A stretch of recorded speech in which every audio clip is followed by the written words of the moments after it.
This week I went to a conference in DC, and one of the speakers was just brilliant, and I want to tell you about it. He was the chief of chaplains of the British Army, and he was talking about the relationship between artificial intelligence and the future of the church. And he shared a statistic that in the Church of England, 1.1 million people actually go to church each week and sit in the pews, but 1.2 million people do church online or virtually in England. And then he takes out his iPhone, and before God and everybody, he presses the button down on the iPhone and says, "Siri, open the Church of England." And Siri is like, "Here's the Church of England, how may I help you?"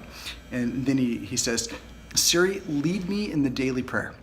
And no joke, Siri started to lead in prayer. And for right there, he started to make some connections. And as he did, I started to make some connections with our vision at Christ Church. See, at Christ Church, we want to do the things well that you can't do virtually. You know what I mean? We want to do the things well that you can't do virtually. And I just got to be honest that we're not going to preach as well as John Piper and whoever people listen to on podcasts these days. But you can download world-class instruction that's truly amazing, and that's a good thing. We're not going to be able to provide worship like Hillsong or Jesus Culture or whatever you listen to.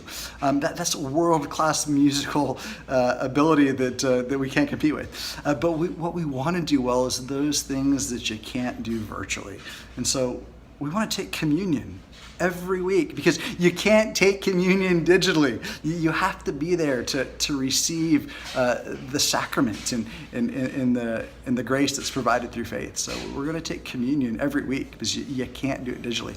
We want to have a time of eating together, because there's a lot of reasons, but we feel that a shared meal, there's just something special, as long as it's informal and no strings attached and just an opportunity for friends to get together and organically have fellowship. And so we want to eat together, but you can't eat together virtually.